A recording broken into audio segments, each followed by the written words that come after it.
Hi, my name's David and I've been involved with IAP. One of the most enjoyable parts of this for me personally is getting to know the other people involved and meeting a lot of new faces. So from different group gathering events and doing silly fun icebreakers to get to know each other a bit better, I've met and will continue to meet a lot of familiar and unfamiliar faces and really getting to know people on a better basis. One of the best parts about IAP, for me at least, is this experience of getting out and being included and having opportunities to do what we're doing with IAP. And thanks to Kira and IAP, this has been a really, really amazing opportunity and very, very happy.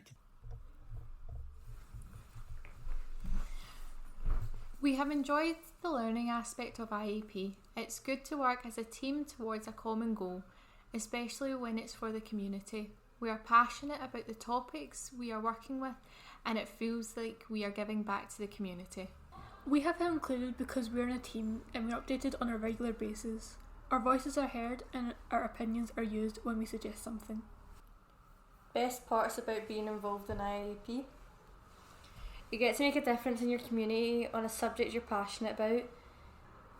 It's about having a voice or saying something, especially as a teen, and it makes you feel seen and like you're a valued member of the team and community.